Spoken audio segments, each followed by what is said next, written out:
Hello, hello, welcome, my wonderful people. I am here with my friend Kristi Odom. Say what's up, Kristi. Hi, how are you guys?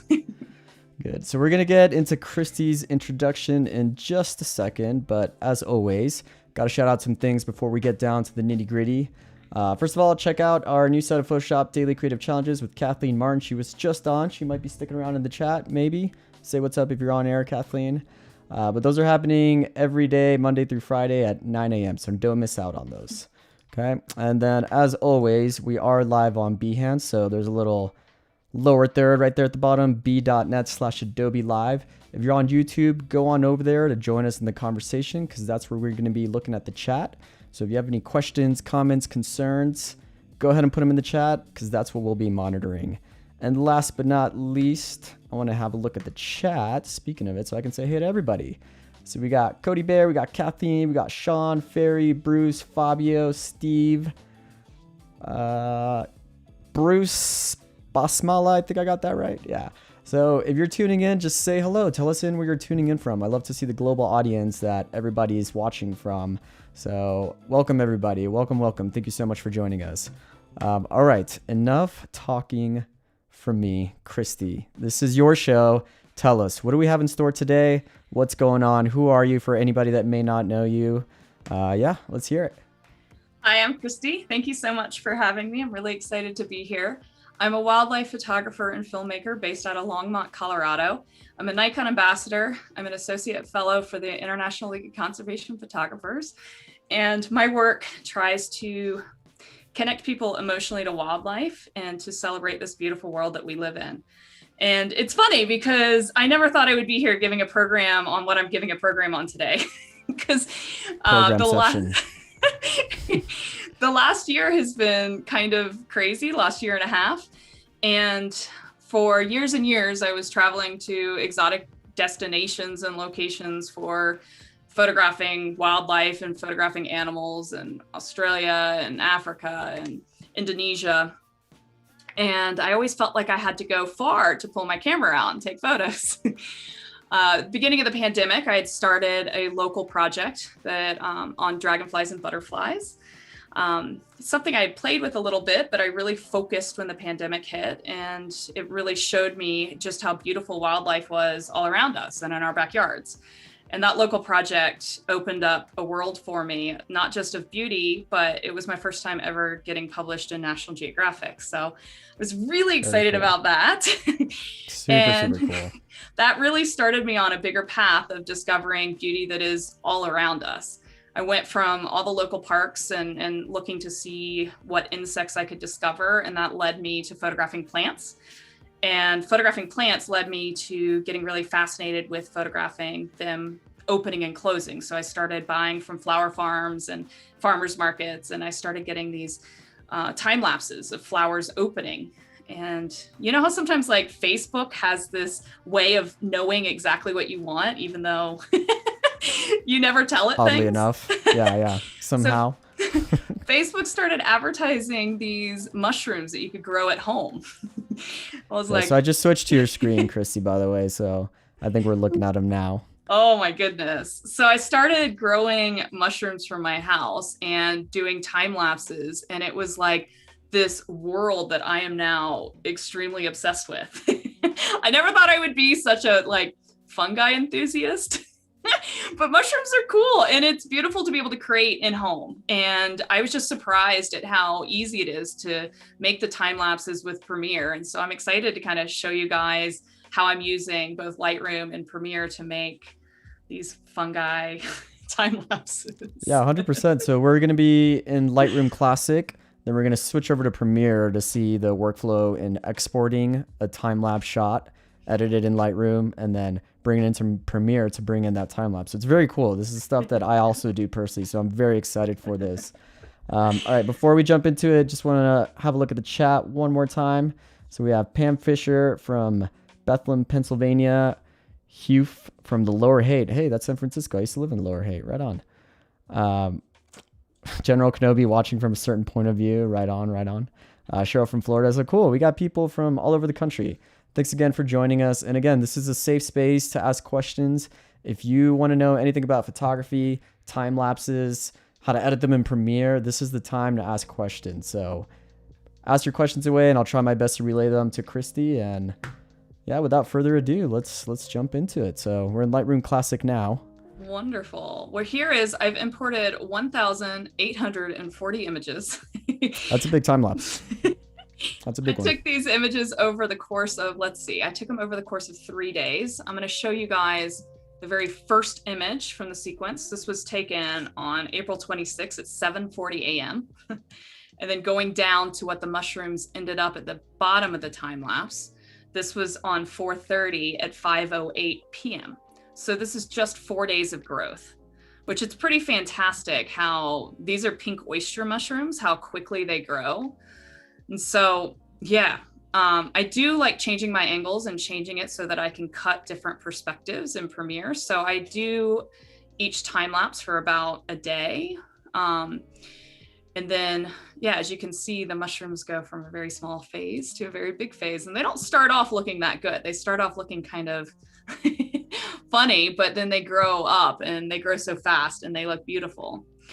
Absolutely. And what's the interval here? How many seconds or I guess minutes between each shot? I'm taking one photo every 3 minutes. Got it. So that's the interval. I've been using my ring light that I'm using right now on me because I needed a static light between each of the, for each of the exposures. And let's see, I put a black curtain in the background, kind of keep it nice and consistent there.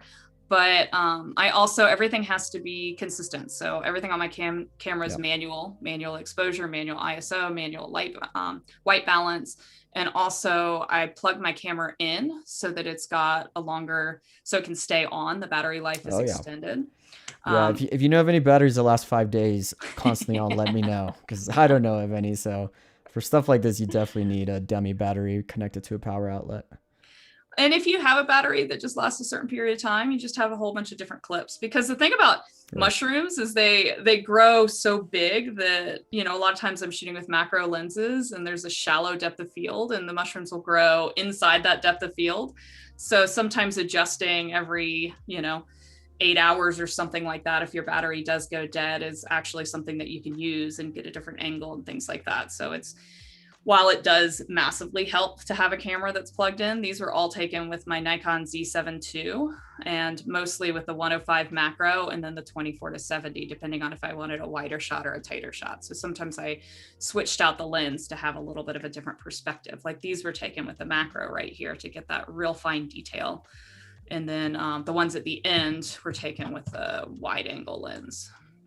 Very cool. And we have some people praising your photography. We have Jan saying they almost look like roses, like photographic dead roses. Yeah, that's a very beautiful, morbid way of looking at it. I agree. Steve says really interesting looking things. Yeah, I'm sure these are raw pics. Must get crazy size wise. Yeah, 1,000 photos raw. There's some storage behind that. Actually, even though I named the folder Pink Raw, these are high resolution JPEGs.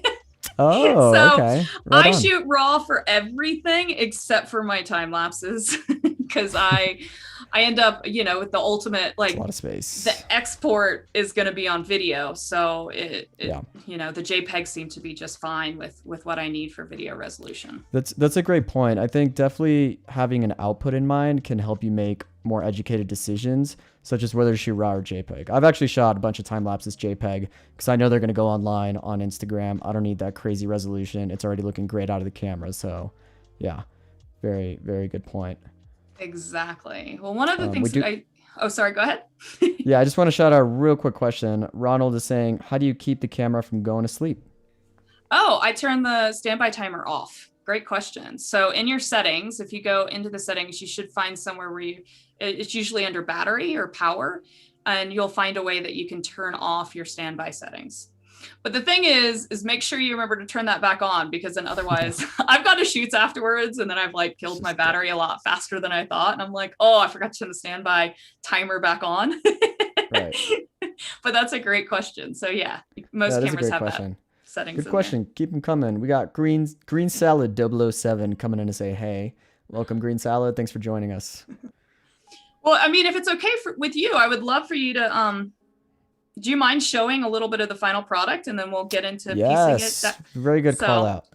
So we'll show it here and later, but I want you guys to see it before I start editing. 100%. So a little bit of context. Kristi shared with me a finalized time lapse of how this workflow all looks, and it's very beautiful. It's about a minute long. So we're going to go ahead and play that right now. So let me get it set up, and then, we'll be back in a minute. Here it goes.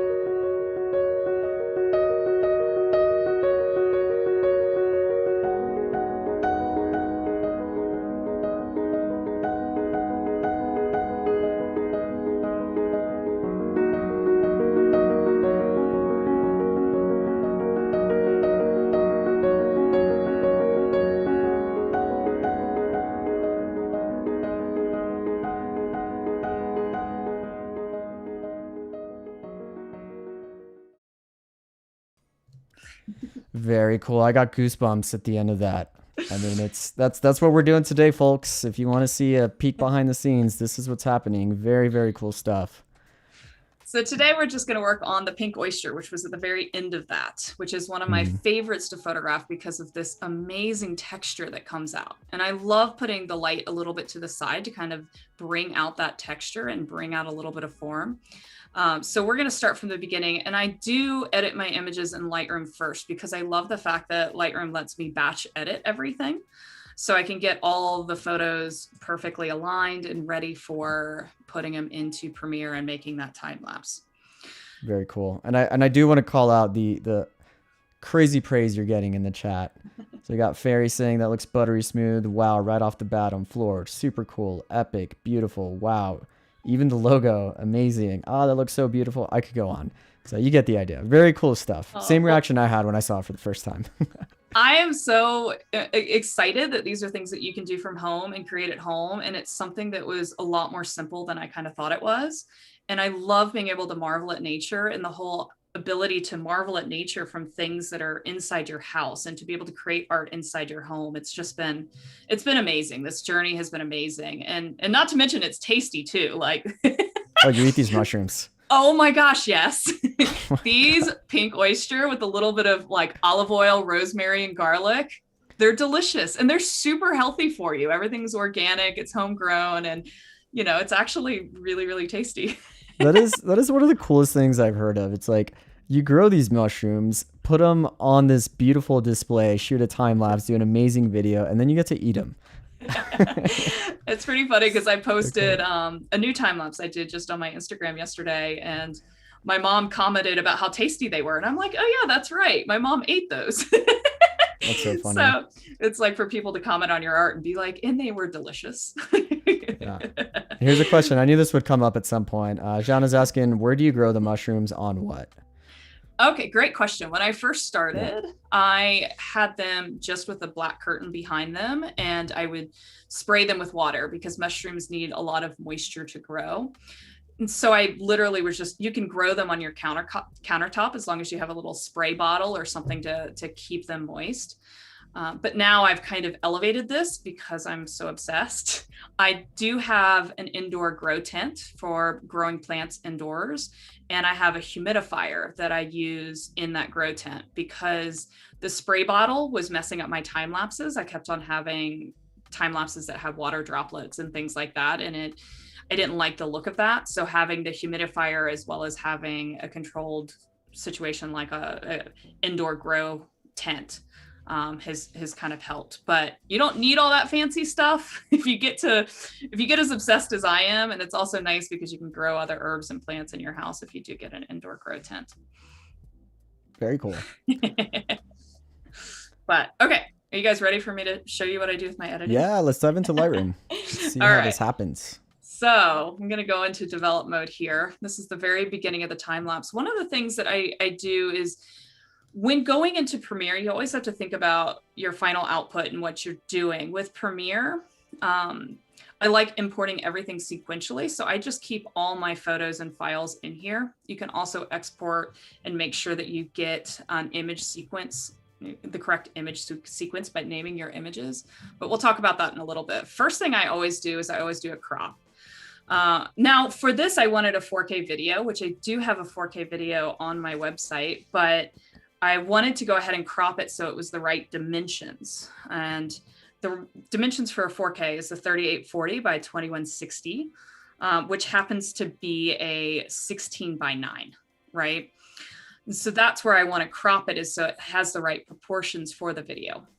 Now, this is all of the plastic that the mushrooms are in. And this is also, you know, like all the material they use to, you know, the block for the mushrooms. I didn't want that in there. I just wanted to focus in on the pink. So I did a tighter crop down, and I literally just cropped to the edge here. So I think that's kind of where I had it for my time lapse. Now I know it looks a little funky right now, but it will get a little better. So I did all my adjustments here, a little bit of contrast. I wanted my blacks to be black in the background so that there was no detail on this curtain in the background. So I pulled my blacks over a little bit to the left, pulled the contrast. I wanted to really bring out that pink color. So I took away a little bit of the yellow because it felt a little yellow to me. And then pulled a little bit of pink in. So just these tiny adjustments, right? And that actually, I think, has a really good look to it. I'm obsessed with a little vignette, so I always put just a touch in. And that's down in the post-crop vignetting. But also, if you look here, yeah, I'm guilty. I didn't clean my sensor before I did this. There's a sensor spot. Uh-oh. Right? So all 1,840 images have this little spot right here. Good thing that's an easy fix in Lightroom. Super easy fix, right? Very easy. Yep. Very easy. So I just take this spot removal tool and I click on this, and I want to keep it really close just because of the fact I'm going to be batching this. And that's one of the things I like about Lightroom is I can take and batch, and I don't want this to, you know, I want to get as close as possible because in some of the later images, I don't want something that's like super far off for it to be getting its data from. Did I explain that correctly? Yeah. Hang on, let me just make it a little... Yeah, and I also want to note this batch editing, like that spot in the camera on this specific photo is consistent because it's a static shot, right? So it's on a tripod, I assume, and it's going to be able to just take every photo at the exact same location and do it. If we were going handheld or moving it different places, then the batch, you might have to readjust it every single photo because the camera's not in the exact same position. Great comment. Yes, for sure. Definitely. So I've edited this first image to a place where I like it. And I'm going to go to the end of this sequence. So I'm scrolling to the end of right around here. And I'm going to hit Shift. And I'm going to select file 227. So my first time lapse was 227 images. And I go hit this button, sync. Now, when I hit sync, this whole screen comes up with all of this information. I want to make sure everything's clicked. I want crop to be clicked. I want that spot removable to be clicked. So I check everything here because I'm making a time lapse and everything needs to be uniform. And then I hit synchronize and everything syncs here, which is amazing. Just like that. So, and then I like to check the last file just to kind of see what it looks like. Yeah, it looks good. Worked out pretty well. Now I'm going to go to my next. Now, when I stopped the time lapse and restarted it, as you can see, I started playing around trying to figure out where I wanted to focus on because, and then you can see I poured some water on them just to give them a little extra. So here's where the time lapse kind of starts, is right in here. So I'm going to start here, do the same sort of thing. I'm going to change my crop ratio to the 16:9 that I was using before. Kind of pick out what I want. I don't want that yellow. I don't like the yellow. Crop it like that. You know, I'm actually going to cheat. I'm going to go back to one of these old other photos here. And I'm going to copy all the settings because I want to match this color as much as possible. And everything was the same. The lighting was the same. The exposures were pretty sure they were the same. Sometimes I changed my aperture. But for the most part, I want to get that color straight on. This time I don't want the crop or the spot removal because I've moved my camera around. So I'm going to hit copy here, and I'm going to go back to that file I was editing. Oh, which one was I editing? Where was it? It's the one that's longer. All right. 240, I think it was this one right here. Okay, the one with the little crop symbol, of course. And I'm going to hit paste here, and now it matches those color settings. So in this image, I did get a little more detail here in the blacks. So I need to make sure my exposure seems a little bit brighter. I want to pull it down a little bit. I want to pull those blacks a little bit darker because I don't want this detail here. I'm going to pull those highlights up a little bit. So I've got a little bit more information here. And sometimes I add just a touch of clarity, but not much. This time you can see there's my little spot. I'm going to go ahead and fix that as well. I need to really air blow my camera out before these time lapses. So, but yeah, I'm paranoid about that. I think before every shoot I do it, but sometimes the little air rocket won't do it. You got to do like a sensor swap, and that gets a little tricky. Exactly. I'm actually going to pull this up a little bit. Yeah, I like it right there because these mushrooms are going to get taller. So now I'm going to go all the way to the end of this sequence, and I'm going to do the same thing. This sequence actually has a couple of images in it, which I'll show you when we get over to Premiere, that need to be edited out a couple of times. There's some images that you can see the mist in the sky. I left the humidifier a little bit too close. So this time I want to make sure spot removal, crop, all of that. I'm going to sync all of these images. So now the mushrooms are starting to look a little better. Here's the last one. I checked the last file. That looks great. I'm going to go to this next one. I'm going to go here. I'm going to do this copy again. I'm going to take the spot and the crop off because I want to uniquely do that to the next set. So here I am setting up. I'm looking for the right light, and this is where it starts right here.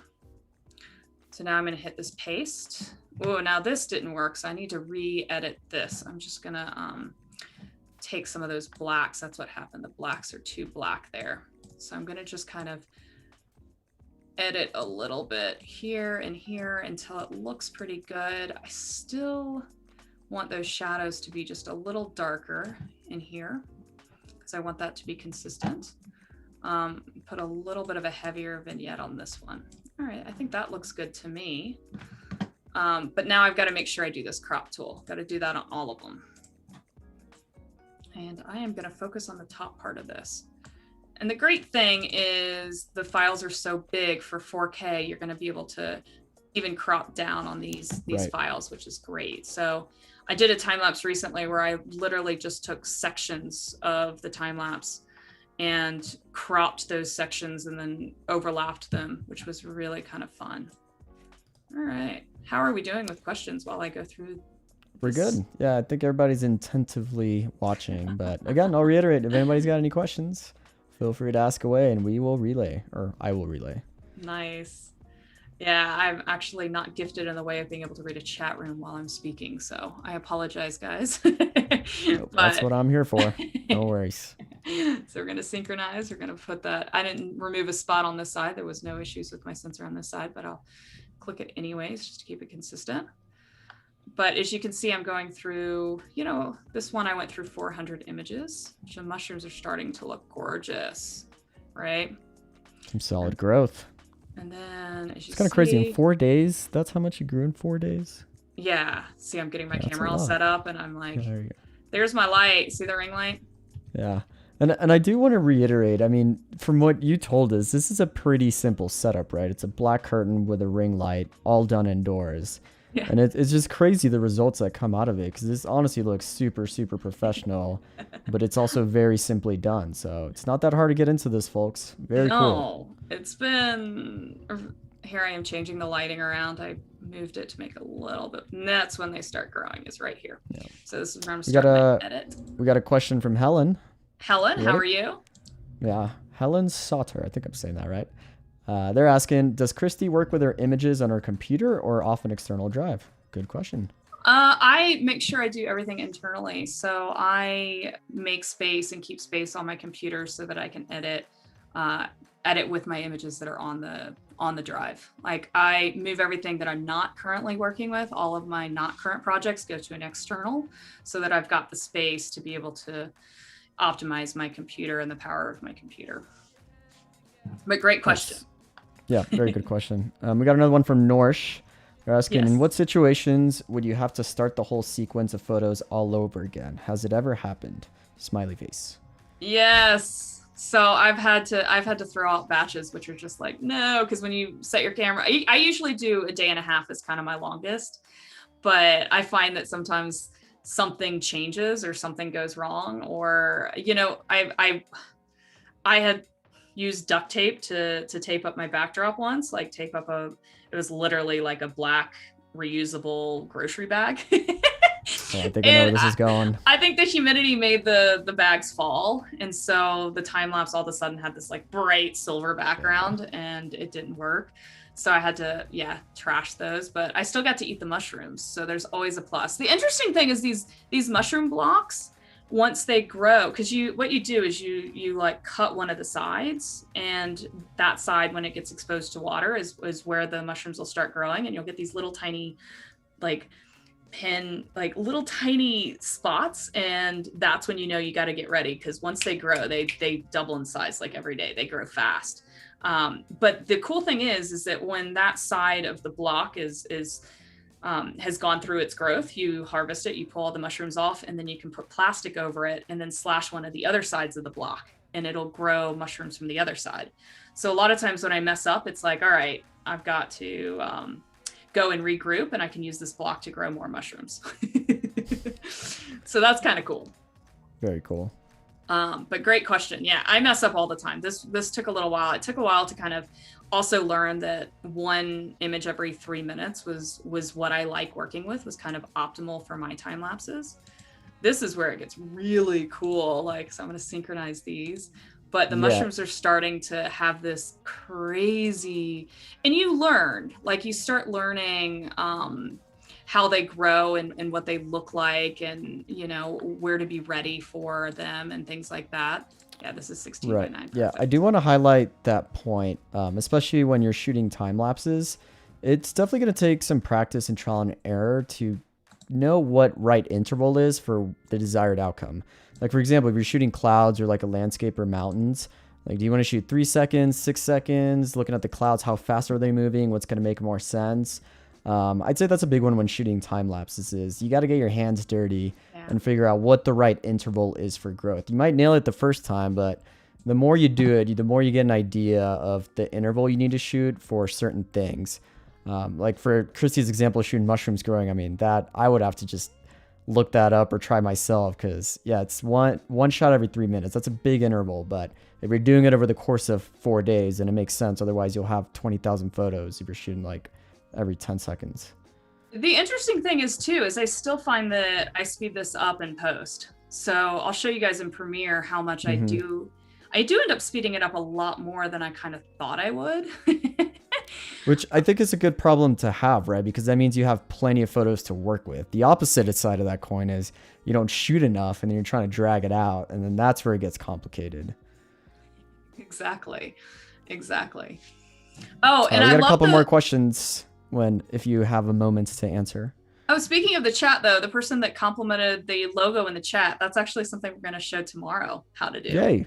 Very cool. That logo is very cool. And she made it all herself with these time lapses. I'm really excited to see that. What are the questions? Okay, we got 2. So Green Salad 007, I love that name. They're asking, what camera did you use? We went over this, but you can just give them a quick answer. Of course, the Nikon Z7 II. Nice. And then Bruce is asking, do you have this passion for photography before Nikon? And once at Nikon, did your love for photography get fine-tuned? Actually, that's a great question. I've shot a lot of the different systems. I shot Sony, I shot Canon, but for the last 8 years, I've been only shooting Nikon. I found that Nikon was the right camera for me. I liked the sharpness, the consistency, the lenses, and so Nikon definitely helped push that passion, especially with like being able to do some of the macro stuff I've been doing with, their mirrorless systems. So, it's what tool you use. I'm biased. I love my Nikons, And I find them to be the most consistent, sharpest, best lenses. And I love my Nikons. So yeah, and I think that's something the more you get into this craft and the different tools you try, the more you'll realize which tool is the right tool for you, right? Because I've also shot different systems, then I've picked one over the other, but it's just something that you got to explore around and see what's the right brand, the right tool for the job. Exactly. And I love that, like, I know the other systems as well, because we do a lot of workshops, and being able to help people with whatever camera they're using it's been nice, you know? Yeah, great point. Very good point. All right, let's get back into it. And then I saw this and I was like, oh my gosh, I want something wider. Oh, I moved to a 50mm lens for these. I was wrong. It wasn't the 24-70. Oh wait, no, it was the 24-70. I got it right at 50. Now it's at 45. Okay. So here's where, you know, a lot of times in between when I'm changing for a different angle, I do water the mushrooms so you can see the water. And then it dries pretty quickly. So this was one of my favorite shots. Kind of wish I had held it a little bit longer, but I'm constantly learning. Like, this is very much a new process for me. And I was really excited with how much I was able to do the first time. Like, I've just started doing these mushrooms like in April. And so I've been really excited about where it's gone, but I'm going to do a little bit of vignette on the side just because this is a little distracting. A little bit of white over here, which kind of drives me nuts. So I'm going to see if I can kind of pull. I'm going to go over here on my adjustment brush, and I'm going to take the white here. I'm going to pull that down a little bit, just a touch here, because I didn't mean to get my plastic in there, but that's me being super picky. I don't know if other people are noticing it like I am. Also, I'm gonna just pull the exposure just a bit. I'm gonna add a little texture to this one, and I'm gonna make the vignette even. Actually, you know, I like the vignette on the left side, but it needs more on the right because of this light coming in. So this is a situation where I love using the graduated filter tool. So I'm gonna use that graduated filter tool. I'm gonna pull it to exposure because I find that this side is just too bright for me. And I am going to pull it here. Now I've got the exposure going up. I need to change that so that the exposure is going down. But that just helps lead the eye towards the center, which is where I want people to look when they see this final shot.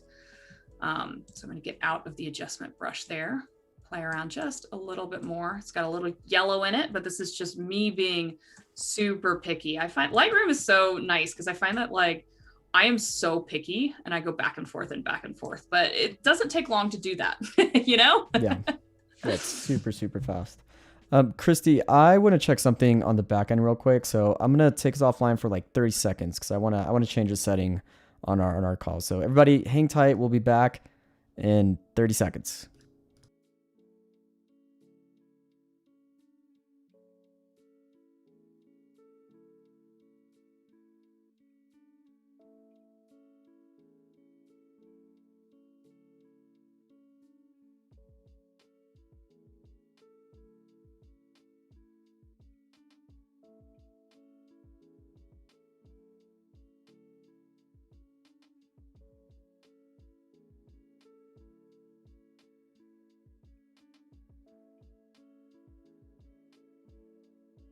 And one. All right, buddy, we're back. I told you that'd be quick. All right, so where were we? Okay, so I've just got this in a place that I like it, and now I'm going to sync it with the very last frame. This is my last section, so this is pretty cool. So we're gonna sync these all, make sure everything's clicked. All right, now I have all of my time lapse edited pretty consistently. So now I'm gonna take all 1,840 of these files. I'm going to select them all by hitting the Control A button, and it selects all of the images that I've shown you today. And then I'm going to export these. Go to Library Export here. All right, so here is what I've done. I have exported these two different ways. I've exported them in a folder called 4K. And when I did that in the folder called 4K, I put them at 4K settings. Now, since I've got the exact dimensions for 4K, I can actually resize this to fit those dimensions, which 4K dimensions are 384. 3840 on the Y, on the width, by 2160.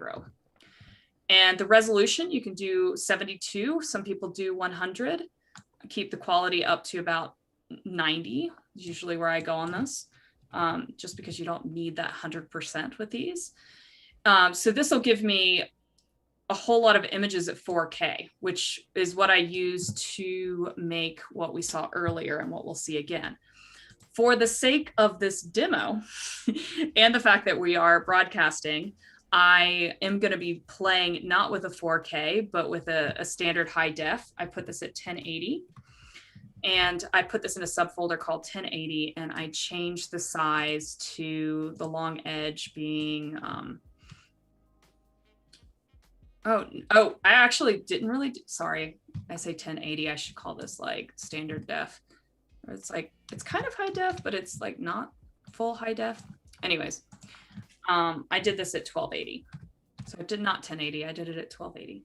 So this will give me 1280 by 720, which will give me that wider perspective, because I want to show you guys what it looks like. But I did want to downsize the files just because I want them to look pretty good when I'm doing the demo. And I did pull the quality down to about 82%. So I exported all of these images into this folder, right? I actually think I called it 1080, but I should have called it 1280. Sorry about that, guys. I'm not going to do that here because I didn't want you guys to have to wait for all 1,840. That'll take a minute for sure. So they are all in Premiere. I'm going to go ahead and close out Lightroom unless we need this program for anything else. I don't think we do, because now we're going to be working in Premiere for the rest of the time. Is that all right? Cool. Yeah, let's hop on to Premiere. Yes, quit. Skip this time. All right. Oh, spoiler alert. Spoiler alert.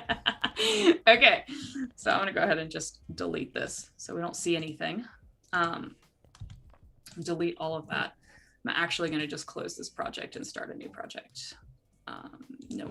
Okay. So we're going to do a new project. Adobe Live Day 1. Okay. So that's what I'm calling it, so I remember what I'm doing here. All right. Here's my project. So this is where I absolutely love Premiere, like, because I will admit I've tried a lot of time-lapse programs and they have taken a long time to learn, long learning curve, everything like that. And then when I learned how to do them in Premiere, I was like, what? Why have I not been using this program? It's pretty easy. Yeah, it almost feels wrong. Or like, this shouldn't be this easy. It's super cool. So you go down and import media to start. So you double click on that. You go to your folder. I did my pink raw. We're going to go to the 1080 folder, which is actually 1280. I apologize. Now, here's all you need to do. You need to make sure this image sequence is checked. Now, this is a place where I find that people get a little bit stuck up. This is where people have problems. The reason that I didn't delete any photos in my whole sequence is because Lightroom needs that sequential number at the end of the name of the photo. So if you're in Lightroom and you do things where you pull images, those images in between where I was getting my camera set up, you just have to make sure Lightroom exports the files with the image sequence number at the end of the file name. So you have to rename those files. Am I explaining that correctly? Yeah. It's a big one. So let me know in the chat if any of you shoot time lapses or have edited time lapses, because I'm curious to know. But if you haven't, one of the biggest things, especially when importing to Premiere or After Effects, is it needs to be in sequential order, right? So that little blue thing, I see it's a little pixelated, but it says image sequence. So you want to have that checked. Then you want to pick the first photo and go to the last. And if all those parameters are correct, I mean, it's really just having a sequential order from start to finish, then this is going to work like a charm. And you will see that. You don't even have to select the last image. You just select the first image sequence and it'll stop when that sequential, when the numbers are at the very end. So it's pretty cool. And then I go to open. Look, it's made a time lapse, right? So I can pull that over to my timeline, which pretty cool. So I'm going to hit play just to show you guys what the default looks like, because we do have to edit and make this better. Let me know if I need to optimize this. Let's play it. I'll let you know if we do. Because on my screen it's smooth, but with the broadcasting, so you're gonna see the little clips in between, which I'm gonna show you guys how I cut those out and all that good stuff. Yeah, it's a little glitchy. What do we optimize real quick? Let's see what I want everybody to get the super smooth experience. So what we're just doing is we're switching the way that we're doing this screen share, so it optimizes for playback, and it'll give us some very smooth playback. Yeah. Okay. All right, so we're back at it. So here we go. Ooh, silky smooth. Oh, that's much better. Okay. So this does need to be edited and played with, but you guys see that the start is there. The mushrooms are growing. They're growing a little too slow for me. You know, the 3 or 4 days now. Yeah. But I'll show you guys what it looked like just by hitting image sequence, like pretty easy. And now I've got something pretty easy to start with here. How are we mesmerizing. Doing? They're so borderline hypnotic. Just can't stop staring at it. I could stare at these all day. Like, I even sometimes take the mushrooms and I photograph them as just single pieces of art because of the lines and the textures and the movement. And I am obsessed. Yeah, we have people shouting out in the chat. Wow, those are mushrooms. They look amazing. This is, yes, pink oyster mushrooms, Cody says. So very cool. Pink oysters. Yes. Okay. So now I want to edit this and I want to play with it. And one of the first things I do is I right click on the sequence here and I go to this scene edit detection. I love this.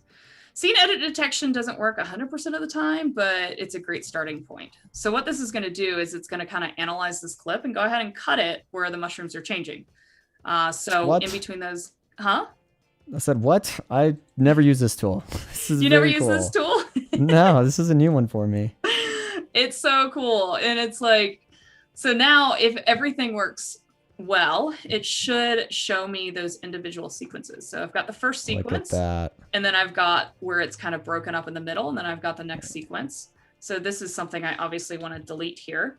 But I find this to be a really fun, easy tool to just kind of get started. And usually it's these little clips that I'm deleting. Ah, it worked. I do have my camera in front of me, so I apologize if I dodge it every once in a while. But that way you guys have. All right, so now with these clips, one of the things is at the beginning of the clips, there is a little bit of adjustment time when I'm focusing and making sure I have my lights correctly. So a lot of times I have to cut 1 or 2 frames at the beginning. That time I didn't. I did a good job there, but this time I do. So I'm going to go in, I'm going to make this timeline bigger by expanding here. And I'm going to use my left and right key to kind of figure out where the time lapse starts. It starts right about there. So I'm going to go ahead and just cut out the first few frames there. Let's check the beginning of this one and see how smooth it is. I don't need to cut anything there. This one I'm going to have to cut, I can already tell you. So here's my adjustments. And I just find this to be the easiest process. Like you can do these, you can delete individual files in Lightroom, but you have to make sure you rename and do that sequence on the export. All right, so that's where this one begins. So I'm just going to pull that timeline over. I'm just going to cut that a little bit. All right. So now we've got all our clips here. Any questions? No questions, just people praising it. We do have one for a green salad, which we went over, but you can give it a quick answer. So how long did it take you to shoot? And did you leave the camera on the whole shooting period? I did leave the camera on. So I started this sequence, it was a 4-day sequence, almost 5 days. So it was in the morning of April 26th and it finished in the evening of April 30th. So it was 4 days to do this growth. They grow fast. Yeah, I mean, 4 days, that's a lot. I mean, it's a lot of growth in a short amount of time. Yes. So I keep the cameras on. Oh my gosh, you want to hear a funny story? Let's hear it. I kept my camera going for 3 days or something when I went out of town because it was like the height of these amazing mushrooms and I wanted to catch it. Then my husband comes back home and he says, "Hey, Kristi, I just checked on your mushrooms." And he sends me a photo of my camera. The mushrooms had put out all these spores in the air to reproduce. And my camera was just like almost had these like little crystallized areas because the camera was starting to have this mushroom spores all over it. And so I contacted my mushroom friends and I was like, is my camera going to start growing mushrooms? And he was like, I don't think the camera can grow mushrooms, but you might forever spread them if the spores stay on the camera when you go out shooting. You should have taken another camera and then shot a time lapse of the camera. Of the spores growing on the. So funny. I was like, I'm going to be the first person ever to have like mushrooms growing inside my camera, but apparently that can't happen. So I was happy about that. And it literally just needed to be wiped off. So it wasn't a big deal. I'm going to. We have another question from the chat before we get into it. No worries. Suzanne is asking, what apertures are you working with since you don't know how large the mushrooms are going to get? Great question.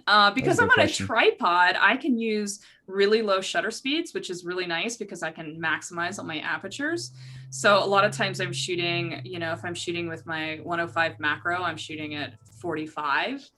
And the 105 macro can go to 45 when you're shooting it at macro mode. The relative aperture changes. There's a whole crazy physics behind that. If you're bored, that's something to Google, but it's crazy how the Nikon lenses can change the relative aperture. The Nikon macro, the 105 macro does it. But with the other lenses, a lot of times I'm shooting f/22 or whatever I can to kind of maximize because those mushrooms grow and I still they grow and they come closer to the camera and then they're out of focus. And I'm like, no. It's funny because my whole time-lapse journey started with florals and I had trouble photographing flowers because they weren't opening for me. Like they were just kind of still.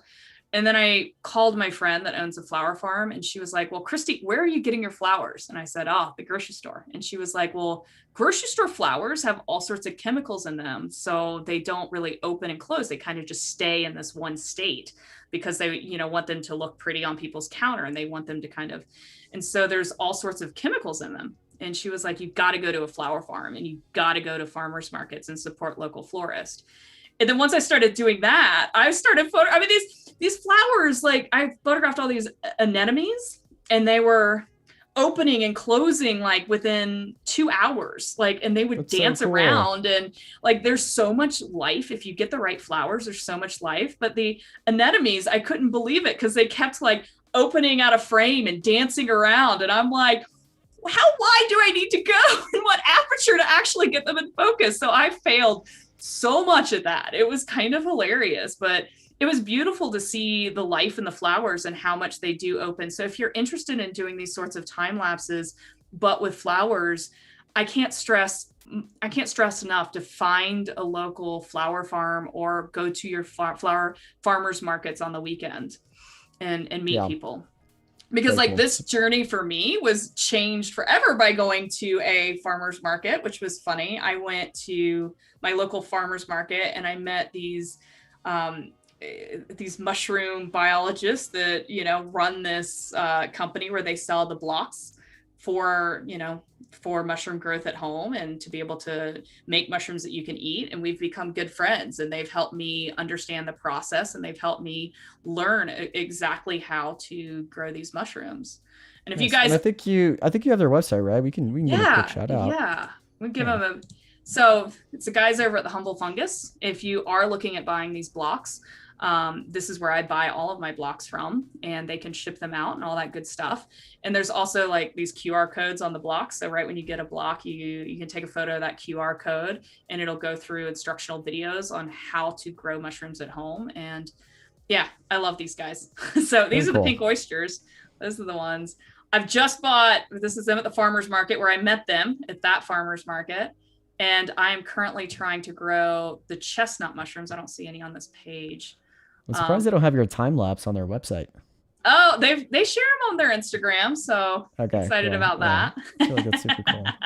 Right on. But we'll go back. Cody Bear says, yes, I learned about that when I went to floral design school. Local flower markets are the best. So they are. And the cool thing too is the flower farmers will tell you which flowers and how they'll open and what's in season. And they'll give you all sorts of tips. One of the best tips I got was take those fresh flowers, you cut the stems and then you put them in in warm water with flower food and sugar, and that makes them open. So cool. And then there's all these little things, like there's a flower frog that has these spikes on it that you can put your flowers in so they don't dance too much, because they dance, which is lovely. Annoying for time lapse, but lovely in real life. Yeah.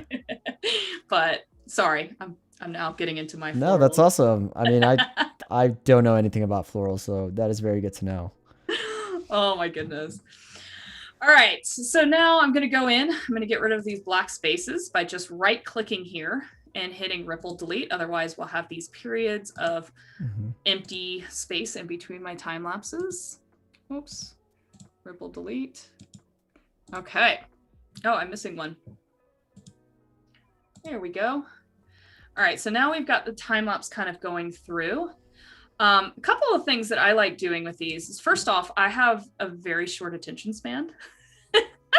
So this 4-day of growth, I don't want it to be a minute long. I want this to be like a lot faster. I want it to grow faster. So what I usually do is I right click on these and I go to speed duration. All right. Nice. And I don't know if you can see this. So in case it's fuzzy, I'm going to go ahead and just describe what I'm seeing here, which it says clip speed duration. And then the first option is speed, and it's at 100% right now. Okay. I'm going to take that. I'm going to triple it. 300%. All right. And I'm going to do that on almost all of these. I've got my camera in the way here. Sorry. So we're going to make this a lot faster. Hey, Kristi, before you do the next one, do you see that little floating thing that says you are screen sharing? Can you move that to your second screen, or just, yeah, or you could go to more and do hide media controls. How about that? Is it gone? It's gone now. Yeah, thank you. Cool. All right. Thank you. So speed duration, 300. So your camera's literally right in front of your monitor then. Is that what's going on? Yeah. Can we appreciate that? Look at this composition that I have my camera up here, which is why I have to look up here, but she's got in the front. So that's why she's going around to look at things. That's I find so people like the eye contact, because it's always awkward. It's huge. Yeah, I agree. Especially when you're like looking this way and talking to the screen. It doesn't feel right to me. No, I mean, you're going above and beyond here. I love it. Slow clap. So this final piece here, I love this, and I don't want to speed this up too much, right? So I ended up speeding this up. I'm just going to speed it up to 200 instead of 300, right? So now we're going to look. Now the time lapse is like 20 seconds. This is so what was it before? It was like 1 minute. It was like 59. Okay. Yeah. So yeah, now it's like big speed up. But now it's like look at that. Which yeah. Lot faster. More captivating too, I'd say. Wow. It kind of looks cool. I'm curious, Kristi, when you do your time lapses, do you have to apply any sort of deflickering for post, or is this straight out of the camera? Because I'm impressed with the minimum amount of flickering there is. You know, it's interesting you say that, because my last time lapse had flickering in it, and I'm trying to figure out how to get rid of it. So I would love to learn a little bit more. I did this cool trick where did you declick the lens? No, I ended up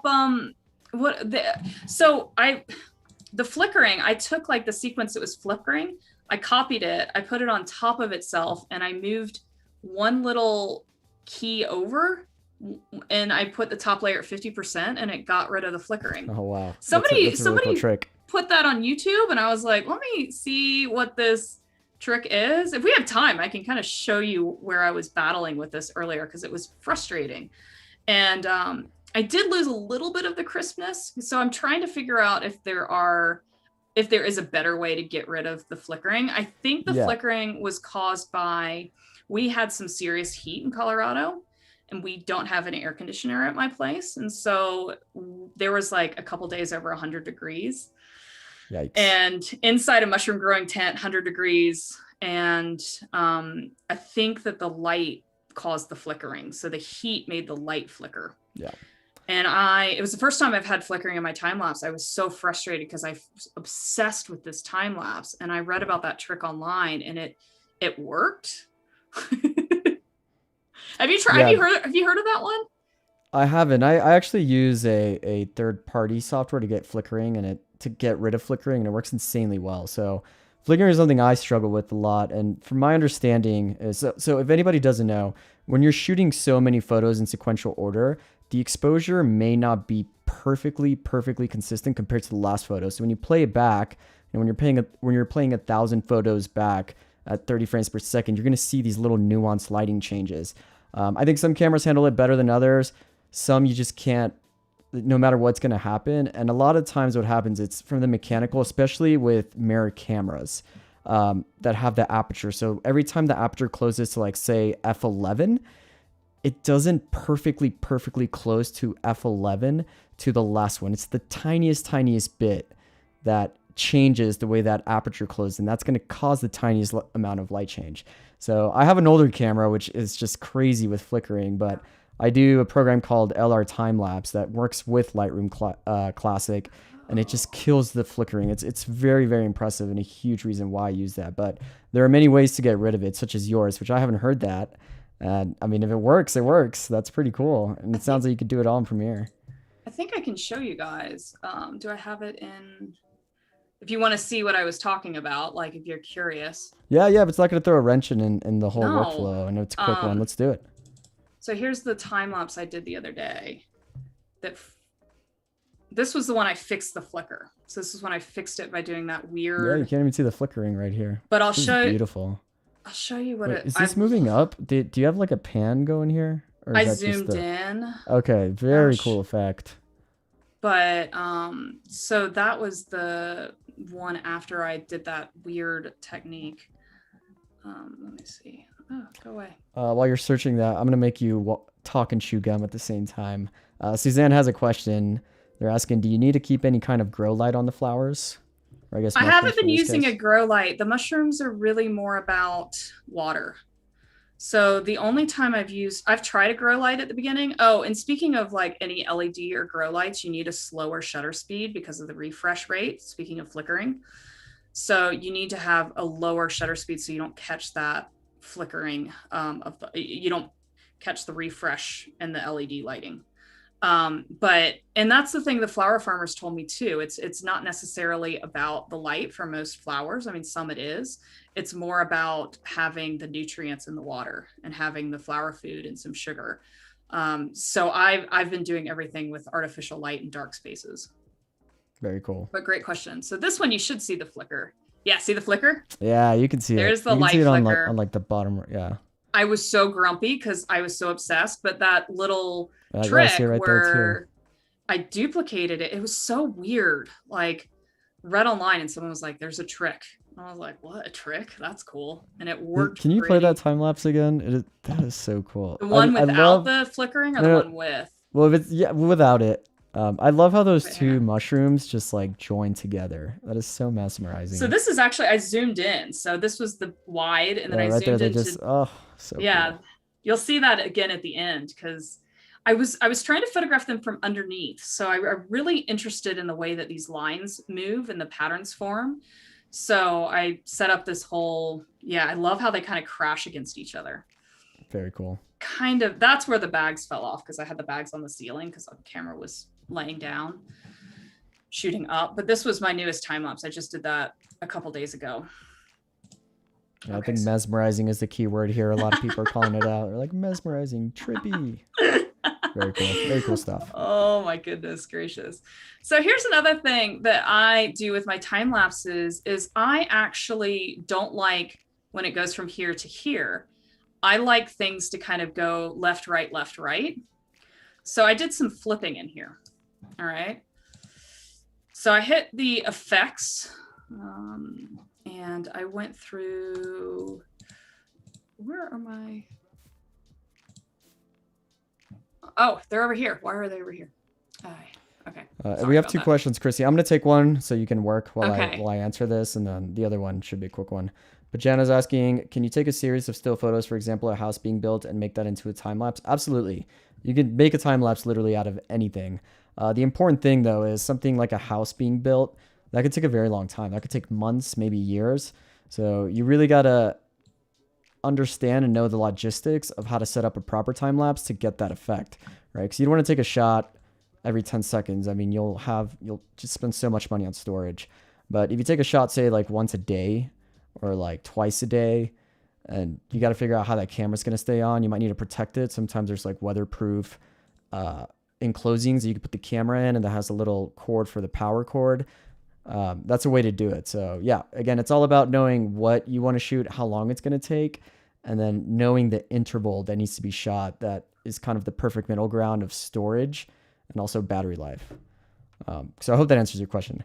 And then Fairy's asking, what aperture did you use for, I think the previous time lapse that we just watched? Oh, the one we just watched, I was maximizing on my aperture. So 22. So either 22 or I had the 105 macro on, so it might have been like a 45 or a 56, depending on how. So the maximum aperture changes depending on how much it's. Like I said, there's whole pages of physics of how that works, and it would take our whole stream to explain that. But yeah, I used the maximum aperture on my lens. Very cool. Thanks for the questions, y'all. Keep them coming. Again, we are here to answer questions. We are here to learn about time-lapse, photography, video, all that stuff. You have us for the next, what we got? We got an hour left. Kristi. So we still have an hour. Yep. We got about an hour left. Ask away. Okay. So here, I wanted it to go left to right because I feel like this sort of clip, it just doesn't look good for, there's another frame in there. We got to get rid of that frame. Sorry, did you see that? Got to get rid of that frame. So where is it? I'm going to expand my, which one is this on? Is this on? Ooh, can I show you one of my favorite Premiere shortcuts? There. This only works if it's at the front or ends. All right, so hit Control Z, go back. Okay. Okay, so right there. So the Q and W keys. If you hit W right where the playhead is, it's going to ripple delete everything. So hit W. Boom. You see that? Wait, it's still there though. Oh, so then it might be the other one. Is it the other clip? Yeah. So you'll have to hit Q in this case because you want to hit everything before it. So you want to hit Q. Oh, so now, oh my gosh. Isn't that cool? I love that. Oh my gosh. I was so happy when I found out we were doing the stream together because I always learn from you. Oh, and speaking of, like, is there any way you can like share in the chat room where people can see your hyperlapses? Because wow, they're amazing. Like, speaking of time lapse, like, I mean, this guy, his hyperlapses, where that's where you set your camera up kind of as doing time lapses, but you take a step and you move in between your time lapse. So you've got this like feeling of, can you even share that? Can you share that on your Instagram? Is that like, am I crossing a line here? No. I'd love to share it. Anytime I get a chance to share my work, I'll do it. Yeah, maybe Cody can share the link to my Instagram and then I'll pull it up on mine. I'll just do it on the back end while you work. But yeah, so what I love to shoot is something called a hyperlapse. So it's like another layer to a time lapse. Instead of having a camera static, every photo you take, you're taking a step. So it gives this like Matrix 360 effect. And I'll pull it up. I'll let you work, Kristi, and then on the back end, I'll just set up my computer so I can pull it up. He's inspired me. I've tried these, not very successfully, but they're fun. Yeah, it takes a lot of patience, and you get a lot of weird looks because like the places that I'm shooting at, it's usually pretty popular tourist attractions, and you know, somebody that's been there for 2 hours are like, this guy has been just taking baby steps, walking so slowly around this building. But the effect is super cool, so I'll pull that up in a sec. Oh my goodness. Cool stuff. Okay, now that I've learned about the Q and the W, which I love, thank you so much. Any sort of those tips are highly welcome. That was a game changer. Yeah, it just, so W is everything after it and Q is everything before it. So when you're doing ends of it, it's just, you know, it saves you like 3 clicks. It's a game changer when you're editing. Love it. Love it. All right, so now I want to, under effects, under video effects, and then transform, there's a horizontal flip. So I'm going to flip this first one because I like the idea of this going left to right. Do you see that? Yeah. So now it just doesn't. It's just very cool. Yeah, I like the feel of the switch. This is way too slow. That one's way too slow for me. But and then we go this side, this side. It always looks better to just flip these in between the clips. And that's, I mean, so now we've got, let's see how that looks.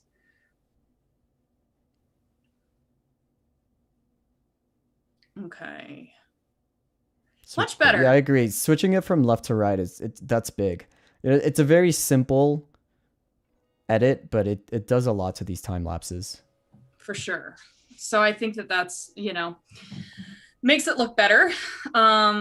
This one in here, if you see, there's a couple of do you see that flickering light? So sometimes I have to a little bit. What that is that's the humidifier. It's putting a little bit of light in the air. So sometimes I have to go in and just like get rid of one frame, Yeah. That's the bad frame.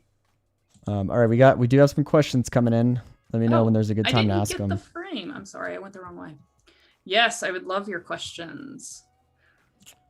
Well, Molly's asking, can you please describe again how you import the images into Premiere? And then Cody already handled that, so you can rewind the live stream to rewatch. Yeah, so we covered that a little bit earlier. I'll just tell you super quickly, just you import, and then you got to make sure you hit image sequence, but your image sequence has to be named in a conventional sequential order. Yeah, so you just hit the first file, and then you hit image sequence. Yeah, and then, but as you can see, the numbers go from, it's 599, what is it? It's 5934, 5935, 5936, and that's key, because that's how Premiere will recognize it as a sequence, because it's in a sequential order, and then it'll do the rest of the work for you. All right, and that's how I got this over here. Sin asks, oh, hey, Sin, welcome. Sin was a previous Adobe Creative resident and has been on our show quite a few times, actually. So Sin is asking, do you think about sound as you're making these? Sometimes. I do like putting nice music underneath and make sure I license my music and all that good stuff. So when I show you the final piece, if it's okay with you, maybe we can put the sound on it next time, just from your screen. 100%. Do you want to do that now? We'll do that at the end. Okay, let's do it at the end. Show that final piece at the end. But I do love a good piece of music. It's kind of funny though. It's like, what type of music goes with fungi growth? So I had a little bit of fun like playing, and it's funny because some of the music just made it just really weird, and some made it really kind of peaceful, and some just didn't catch my attention. So it took me a little while to find a song that I like, but I found one that I really like. Oh, we get to see your hyperlapses? I did. I prematurely hit the shot because I had auto go live. Share give me a sec. Hold on. I gotta give me like 1 minute because I actually just saw the shot and I have to change something on it. Okay, no worries.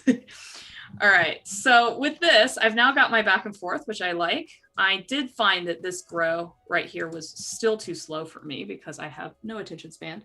So I'm gonna go to speed duration, and I'm gonna change this one to 400. This one's gonna be a fast one, all right? Because that's what, yeah.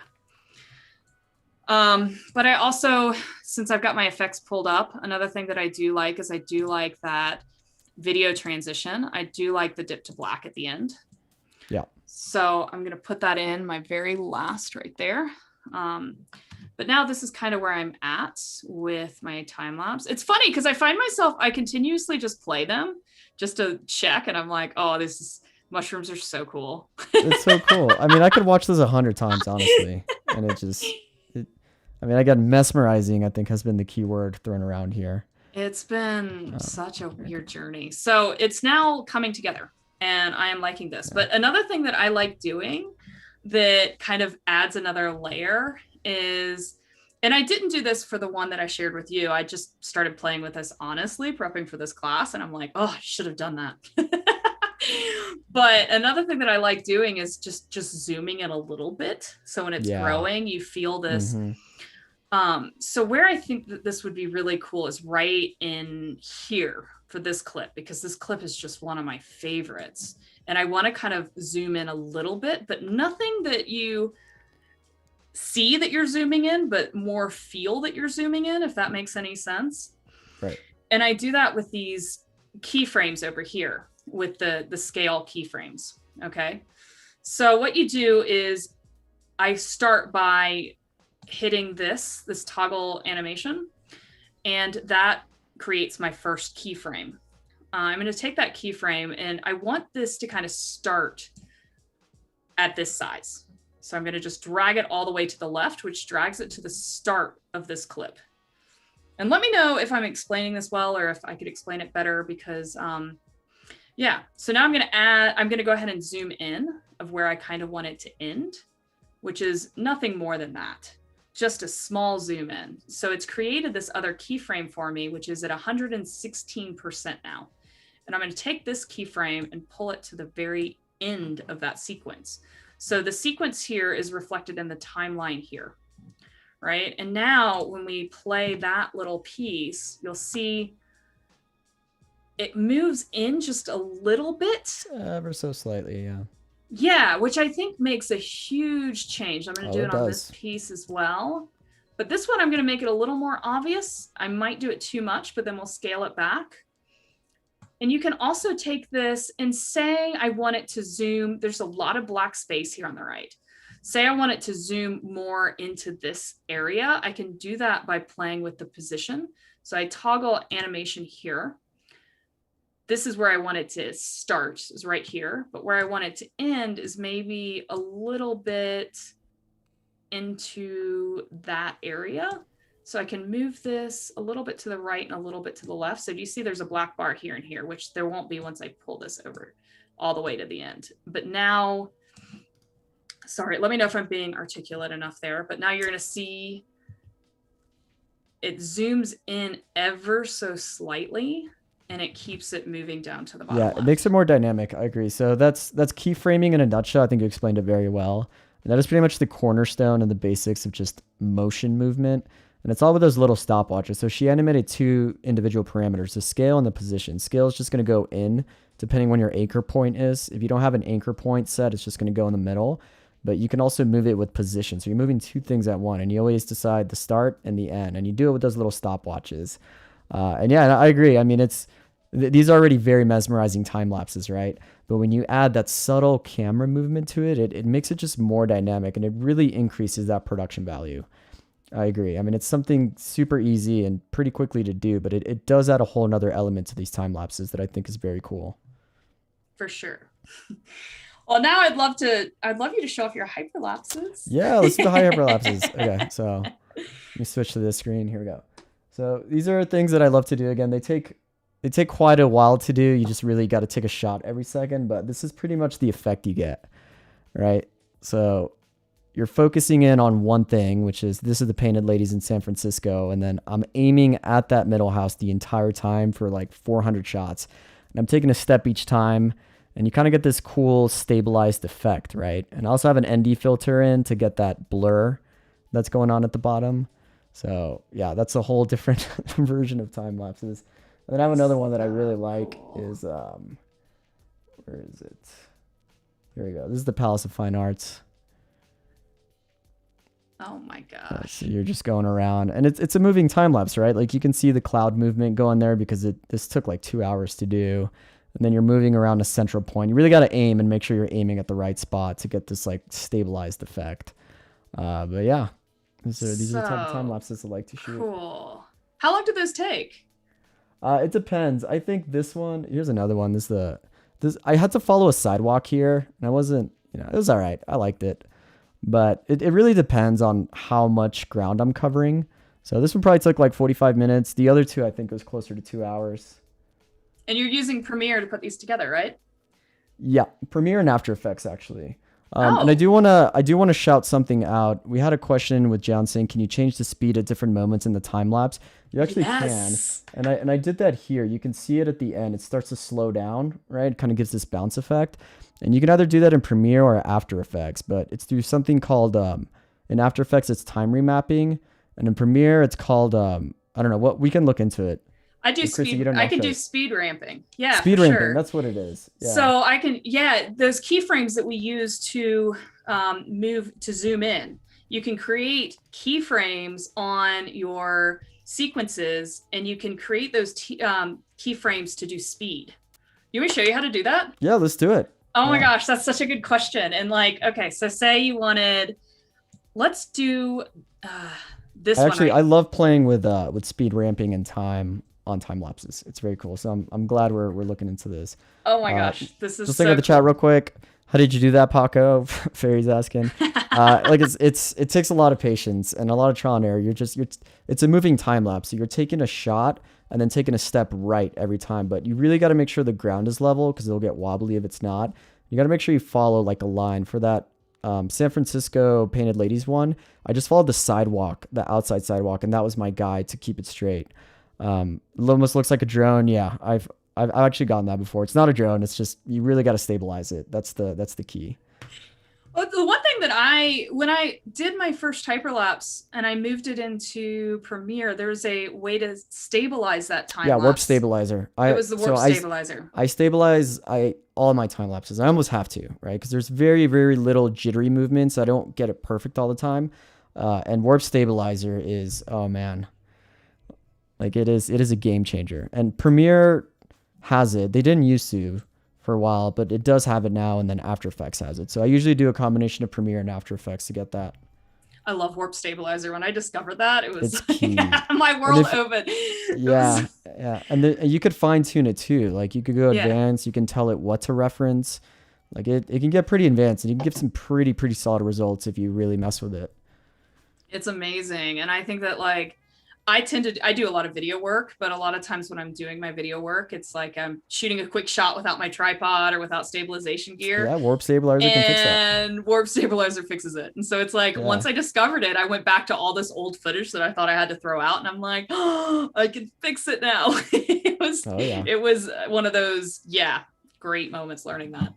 All right. So a lot of times I do freeze up on camera. So let's see if I can do this just right. If I do something wrong, let me know. So you go here and you go to show clip keyframes, and you go to time remapping, and then you go to speed.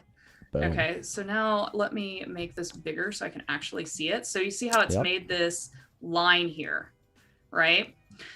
So now going through here, I can say, you know what? I want it growing super fast when it hits maybe the middle point, and then I'll have it go back to slow. Let's see what that does, right?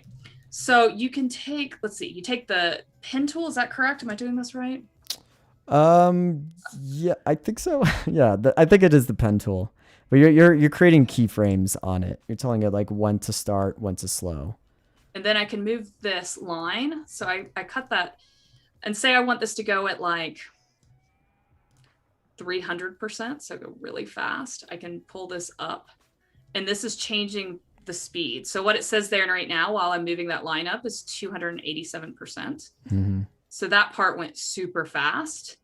And then say I want to go super fast and then slow it back out at the end. I don't know. Oh, here, pro tip. Instead of having to click the pen tool, go back and have that tool. Hold control while you click, and it'll give you the same effect. Like control, boom. Nice, love it. And so then I can pull this back down to 100%. I can even pull it down to go slower. Pull it down to 68%. I can pull it down to 40%, 39%. Yeah, let's make it go slow. So this is gonna go, and you can change these, and you can actually go in here. This is where I sometimes don't know exactly how to explain the ramp. Kristi, can you do me a favor? Yeah, can you grab the sequence timeline and like drag it up so you make it a little bit bigger? Yeah, there we go. Cool. And then make the clip a little bit bigger. There we go. So it's a little easier to see. Thank you. No worries. So now I can go in here and I can hit this blue little tag here. Yeah, it's like the speed ramp, I think. Like you're like almost giving it a Bezier curve, so it's not so abrupt. It's like it's slowly getting into it. Yeah, this was such a great question, and I'm so like I was nervous to do this on camera, but so I can like ramp it in and out. So let's see what that looks like. Do you know one more thing? So go back to those Bezier handles. So, okay. So you click on it. Click on the middle, like of those two. You see that little click that and like rotate it to the right, and it's gonna give it a Bezier curve. No, you got to grab the handle. Yeah, and then go to the right, and then that's gonna turn it so it's a little bit more of a smooth curve. That's so. Oh my gosh, my battery went out. Hang on. 10 seconds. Okay. I have another battery. It's plugged in. That shouldn't have happened, but it did, and that's why I have batteries next to me on my counter. Look at that. She is prepared. I'm ready. I've got awesome. That was such a quick fix. Good job. Look at you. I am on it because you can't be too prepared. All right. So that was really, really cool. Okay. I'm learning something. I'm so excited. All right. So let's see what this looks like. I'm going to maximize the screen and, oh, hang on. Let me go back. Because I want it to play from here so that you can see the clip before, and then we'll move into the clip where the ramping has happened. So here it's going to go fast and it goes back to slow. But yeah, there we go. There it is. Right. Cool. So yeah, I just kind of threw that in there. But if you did it correctly and did it in the right spot, you could do really cool things where like the mushroom grows really fast and then goes out to super slow, smooth. And you can do that to the music. So when the beat goes fast, oh my gosh, that's so cool. I'm like, I now want to like find a way. I don't know if there is any way to do this, but I wonder if you could like hyperlapse mushrooms. You can. They actually have specific apparatus meant for like a moving time lapse. So and I think that would work more in like an intimate studio setting, right? Because they only move about like 3 feet. You know, those hyperlapses I'm doing, I'm covering some serious ground, but they're meant specifically for something like this because you can make it move with every shutter click ever so slowly. So it moves within 3 hours, like, 2 feet. And it really gives it a crazy effect. I'm getting all giddy thinking about this. I'd love to shoot something like that. We should collaborate. We should collab. Let's do it. Collab? Question mark? Yeah. Oh my gosh. I just got to look at that again because that was really cool. So you can see where the ramp happens there and then it goes back to slow. And then it slows. Yeah. Such a cool question. How are we doing with the questions? It's good. That was the last one. People are saying, wow, fast battery change. Impressive. As they say, always have 2 of everything when streaming. Yes. Very good point, Annika. No worries. Time remapping is a big one, folks. If you're shooting time lapses or just messing with clips, you do have to have a high frame rate to get some super slow, silky smooth slow motion, but play around with it. It's a very, very cool effect. I love it. All right. So now we're doing pretty well. And I think the time lapse is at a place that I like it. Cool. And a quick time check. We have about, I'd say 27 minutes left. Mm-hmm. Okay. So we got a little bit of time. Yeah, no worries. Well, I'm happy to, we're going to look at this once more. All right. So now we're going to, if it's all right, I would like you to play the final piece again and all of its like musical glory and everything. So with the soundtrack, I did license the music from a company called Triple Scoop Music, just to, whenever you're doing art, make sure you license your music. Adobe has an amazing plethora of stock music that you can use for your projects. But yeah, I would love for you to share the final piece. Yeah, let's do it. All right, so let me cue it up, mute ourselves. All right, and then here we go.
Very, very cool. I love it.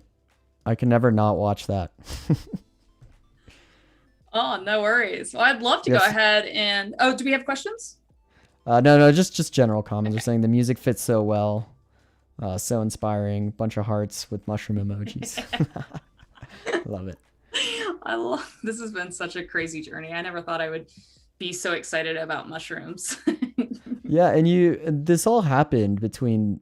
Not like it was pretty recently, because I think the last time we talked was around last year and a half, and you were shooting a lot of macro photography within the immediate vicinity, and then the next time we do it, you're like a pro shroom or mushroom like photographer. It's very cool. Well, time-lapse has been it's been so much fun, and I love being able to incorporate movement and to be able to really kind of play. And so one of the things that I do want to show you guys is at the very end of that video, there was a logo. And the logo had this time-lapse sequence. So I want to show you guys how I did that. It had some overlaid, I overlaid time lapses to do that. And I had a lot of fun with that. So if that's all right, I'd love to show you guys how I made that. Yeah, let's do it. And then I'm queuing up this logo so we can see it again, what you're talking I've got it about. here if you want to see it. Oh yeah, okay. Well, that's easier. Where's my Adobe folder? There it is. Okay, so here's the original logo I made. Okay, so let me tell you a story about why I made this logo first, because I think it's kind of an interesting story. I did an adventure filmmakers course where I was learning how to do filmmaking with, you know, mountain sports and things like that. And in the course, I was paired with two people that I couldn't meet with in person. And so there were three of us that were made to, we were given the task to make a short film that was under 3 minutes or something like that, like really short. But we also had to come up with a logo and a name for our group and all that good stuff. And so I'm thinking like, what would be a really cool logo? And everything had to be made during the course of the month, during the course of this course. So everything had to be shot, produced, and we had to work together. It was a great challenge. But this group, we had 3 people. And since we never had met each other, I kept thinking about the fact that we have these 3 minds that are working together and opening. And I decided to use a flower. We named ourselves, as a fake name, the Unknown Trio. And this was the little logo I made.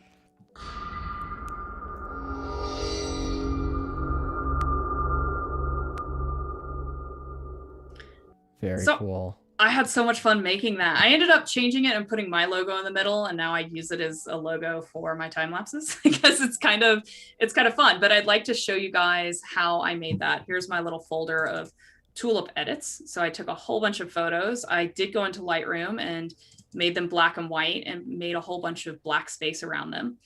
So you can see, like, this is the export from Lightroom, but this is the time lapse that goes through this tulip opening. And now we're going to go ahead into Premiere, and I'm going to show you guys how I made that logo. Let's do it. And while you're firing up Premiere, we do have a question that I would say is a very important question. Yeah. Clever Devlin, nice name, is asking, so what's the most delicious mushroom? Oh my gosh. I love the, is it king oysters have been my favorite so far. The pinks are my favorite to grow. She actually asked that. She goes, oyster mushrooms, question mark? Oysters are great. I like the pink oyster. I like the kings, and I'm really excited about the chestnuts that I'm trying to grow right now. But to be honest, I don't have a green thumb, and I sometimes fail at growing things. So it's funny. I'm like, I should follow the instructions, because mushrooms are actually one of the easier things to grow. I'm trying to grow plants and stuff right now, and I think I've killed every plant I've tried to grow. I got those little grow kits, and then they all bloomed up, and I had these little tiny sprouts, and then they all died, and I was like, I don't know what I did. I mean, to be fair, I know Colorado, especially Denver and that area, is going through a crazy heat wave. So it's insane here, and that's why I think I had that flickering, and I don't know, but I'm going to change up my light source. I think that's my next step. Instead of using what I have around, aka my ring light that I use for presentations, I might actually go and find a better light source for more directional light, as opposed to a ring that has, that wider view. All right. So I'm going to do a new project here. I'm going to call this Adobe logo, just so that I know what I'm doing here. Adobe logo. Adobe logo. Cody is asking you a question. She's saying, have you ever had morels? Probably, but my memory's bad. To be honest. So maybe I'll give you a definite maybe there, but are they delicious? Should I have morels? Yeah, let us know, Cody. Are they delicious? Should we have them? Should I have one? I ate mushrooms last night. If anybody also across the dish. Oh my God, mushrooms are so good. If anybody has any links or good mushroom recipes, also put them in the chat room, because I have a plethora of mushrooms and I'm always looking at finding out ways to cook them deliciously. So actually, fun fact, I actually did not like mushrooms for the very first time. It was for a long time. It was one of those cases where I was like, ugh, that doesn't look good. And then I was forced to try them. I'm like, these things are delicious. They're like meaty texture, full of flavor. And yeah, don't knock it till you try it, folks. You never know. They've got a lot of health benefits too, like crazy amounts of health benefits. So yeah.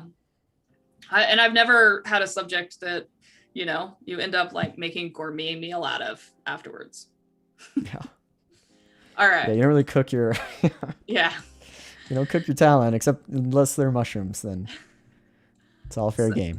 all right. So here we've got this tulip time lapse. I'm going to do that same thing, or I click the first file. I make sure image sequence is clicked and I hit open. And that brings in my time lapse of this tulip that's opening. I'm going to drag that over to my sequence. And to recap, you individually shot this tulip, and then you really isolated it here. You did this all in Lightroom. Like, did you brush out everything surrounding it beside it, or was the light and setting already shot like this? A lot of it was the lighting. So a lot of Okay. it was just having light on my subject and then having a black background. But then, yes, I did have to clean it, and I did. I kind of faded this here a little bit. And I think that there might have been a stem that I removed. So I did play in Photoshop to get it to just like be a float. Things that are floating have to have like the right end to them, if that makes any sense. Yeah. So I did have to like play feather. You gotta like feather it in. Yeah. So there was a lot of playing. There was a lot more playing in Lightroom with this one for sure. But I was going for something graphic as opposed to something like was just so natural with the mushrooms. So here's the natural import, which this tulip, once again, it's way too slow for me. Slowly coming out of its shell. I know, right? But oh my goodness. Still very cool though. I took we got this. Gus Martin in the house. Our very own Gus Martin. What's up, man? Good to see you in the chat.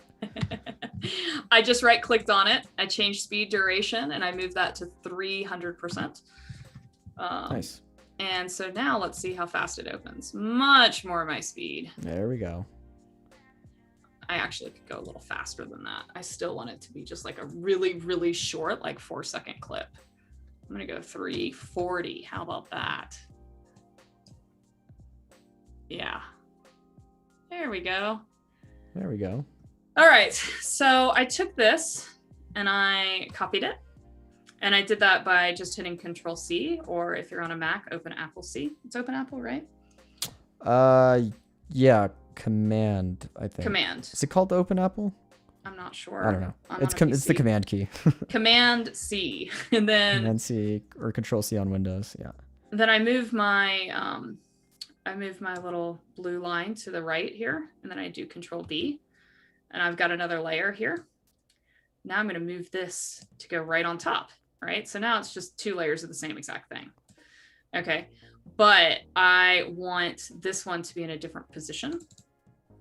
So I literally just double clicked on it and I went to the side so I could get these little arrows and I started to rotate this. Okay. Now, another thing I want to do to this layer is I want to change the opacity on this layer because I want to be able to see through it to see the other flowers. So I went to 50%.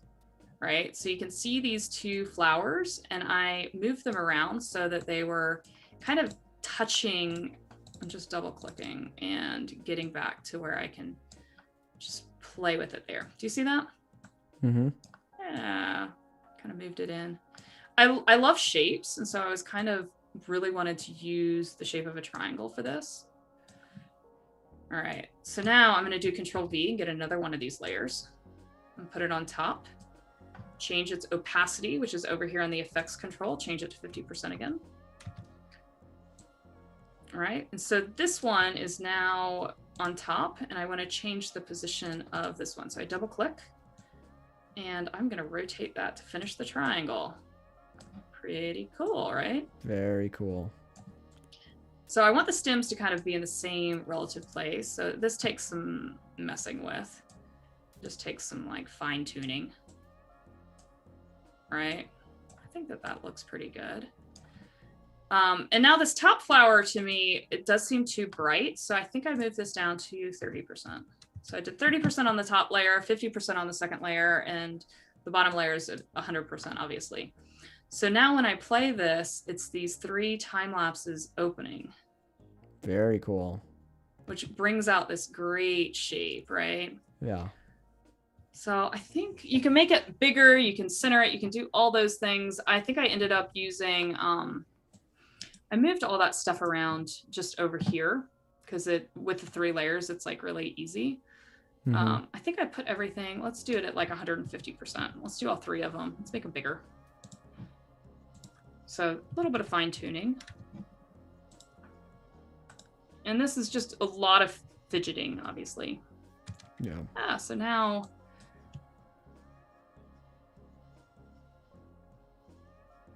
looks pretty cool. Actually, I like that center area where all those flowers start to touch each other in the middle, like when they bloom. Yeah, it's very cool.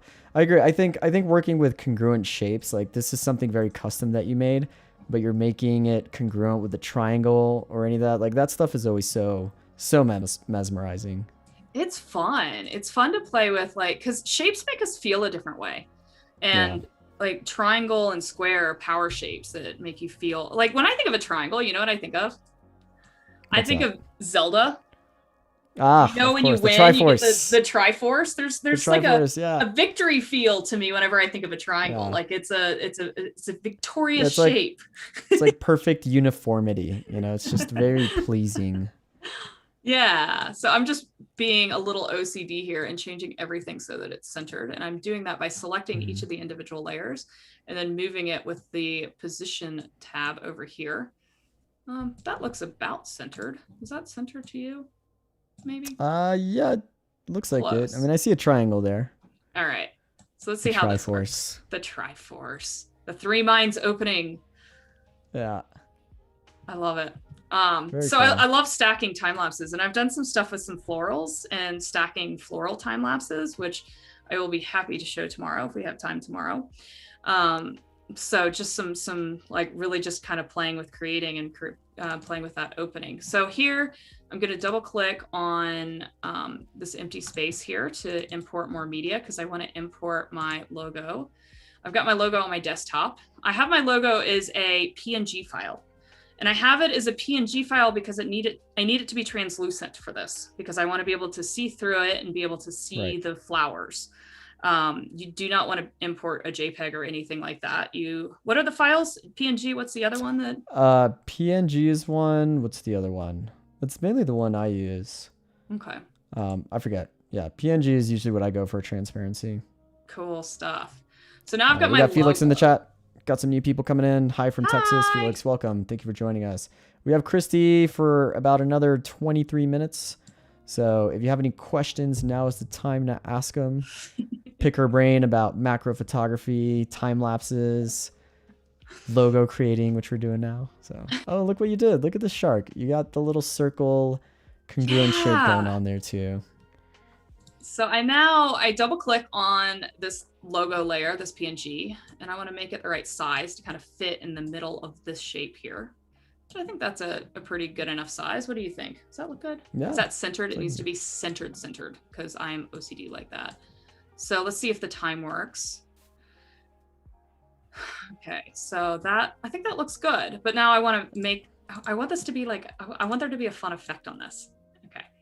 On the logo or the flowers? On the logo. One of my new favorite effects. Let's see if I can. I took down notes so I can remember exactly where things were, because I don't want to freeze up. So under video transitions, under immersive video, which is one of my new favorites, there is what's called VR light rays. Whoa. This is so cool. Oh my gosh. So you can drag that to the front here. See what I'll show you. Oh right. So I can take that and I can make it longer because I like this effect. And then check it out. In the effects, it comes up with all of these options for the light ray, the start point, the end point, the ray length. I want more rays because this is like flower opening and I want rays. So I'm going to move this 50 to like 90. In your face rays. Yes. All right. So now... Yeah, it kind of does what's that. Happening here? All right, so the last time you were with us and I hosted you, you had this amazing photograph of a shark that you're shooting and then the rays coming down on it. You know, I don't know if you're subconsciously doing it or if this is planned, but that is what I'm thinking of because I think of Kristi Odom Oh my and I see the gosh. shark. That's the photo I think of. That's one of like the coolest photos I've seen. Oh, So thank you. Well, it this kind of logo was is that based actually off that one shark? it's not on the whale shark. It's off the The first whale shark. photo This I was. ever took that I loved, which was I remember I was like diving and I was scared to photograph sharks because you're thinking there's going to be all this like fear and energy and chaos and teeth. And when I got in the water, what I saw was just this movement and simplicity, something that was like super slow and beautiful. And so what happened was I was shooting film back then. I had a Nikon 5 shooting underwater film. You only get 36 frames. You can't change your film underwater. But I remember I was trying to find a way when I'm taking photos, I'm constantly trying to put myself into the images, like what I'm feeling and what I'm experiencing. So I can take people on that journey. So I can push myself as an artist and put that emotion into my work. And when I saw these 3 sharks up in the up at the surface of the water, I got this one photo of 3 sharks and there was a light burst right in the middle of their tails. And they were forming the shape that came out of this light burst. And I silhouetted it. I was shooting with black and white film.